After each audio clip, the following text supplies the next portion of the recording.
Buenas tardes a todos. Parresia es la pronunciación castellana derivada del latín del término griego parresía.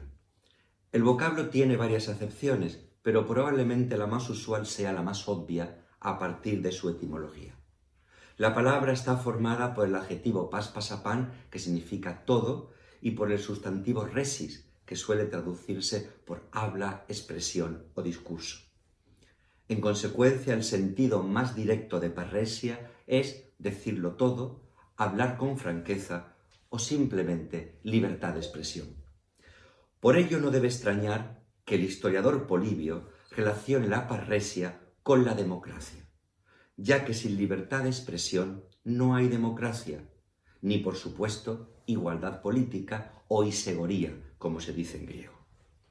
Así se explica que el orador Demóstenes se dirija a la asamblea ateniense para reclamar que se hable con franqueza, con libertad, metaparresías, es decir, que se hablara con claridad, sin ocultar nada, sin evitar nada, sin soslayar absolutamente nada. Creo, amigos, que no hay que dar muchas vueltas para asumir también nosotros que sin libertad de expresión no hay democracia. También parece obvio que la libertad de expresión implica un compromiso con la verdad y en muchas ocasiones incluso con la valentía. La libertad de expresión, así entendida, puede entrañar colisiones con el poder. Esta cuestión fue magníficamente ilustrada por el filósofo francés Michel Foucault al reflexionar sobre la relación existente entre el poder, la persona y la verdad. Dicho de manera concisa, la raíz del debate consiste en situar la conciencia individual, la conciencia de cada sujeto, frente al engranaje del poder. El poder tiende a fagocitar la verdad cuando anula al individuo, porque es el individuo el que tornasola la verdad, el que la inunda de matices, el que la recrea, convirtiéndola en matriz de nuevas verdades y de nuevas realidades. Si en una democracia la parresia o libertad de expresión se transforma en adulación del poder, en carantoña a los gobernantes y en zalamería a la autoridad, podemos definitivamente dejar de llamarla democracia, porque en realidad esa democracia se estará transformando en populismo.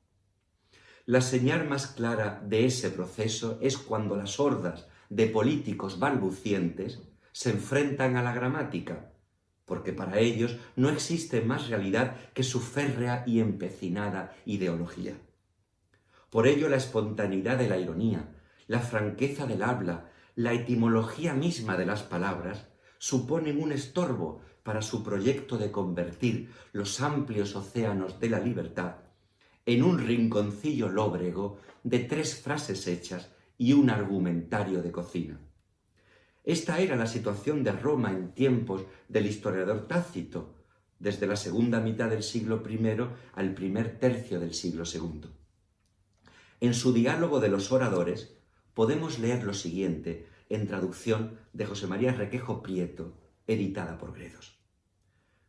¿Cuánto vigor creemos han robado al discurso las salas de lecturas y los archivos en los que se despachan ahora casi todas las causas? Pues lo mismo que la distancia en las carreras distingue a los buenos caballos, los oradores necesitan un espacio y su elocuencia se debilita y desgasta si no se mueven en él libremente y sin trabas. Eso es lo mismo que decir que la parresia o libertad de expresión necesita anchura de aire, grandeza de miras y, sobre todo, espacio para pensar, holgura para sentir y un diccionario espacioso y extenso, libre de apreturas puritanas, ajeno por completo a las hebillas de la corrección política que se ha transformado en excusa para silenciar la discrepancia, para acallar al atrevido y para amordazar la policromía del pensamiento. Tácito lo dijo sin tapujos: la oratoria se asfixia con la falta de libertad. una falta de libertad que nace, según dice, de la ininterrumpida falta de participación del pueblo y la habitual inercia del Senado, y sobre todo, de la disciplina política impuesta por el príncipe.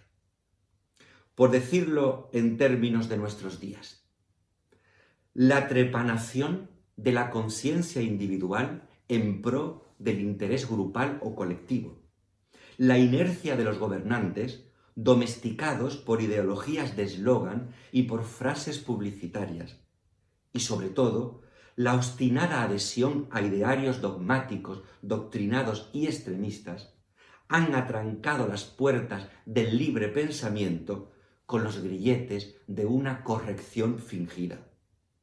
Amigos, os mienten, simulan respetar a todos cuando lo que buscan es castrar la inteligencia. Os mienten, pretextan defender la pluralidad cuando tratan de inocular en la conciencia una especie de precariedad mental.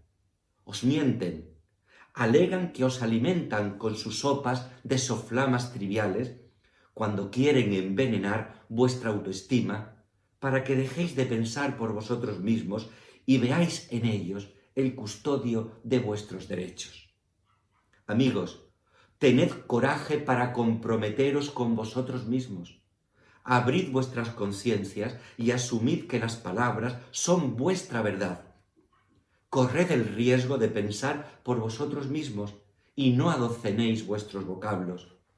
Mirad a vuestro alrededor y atreveros a razonar, a hablar, a decir, conscientes de que vuestra voz os representa y de que vuestra libertad os dignifica. La valentía de pensar por vosotros mismos y el arrojo de hablar con vuestras palabras es hoy en día la más necesaria de las revoluciones. Muchas gracias.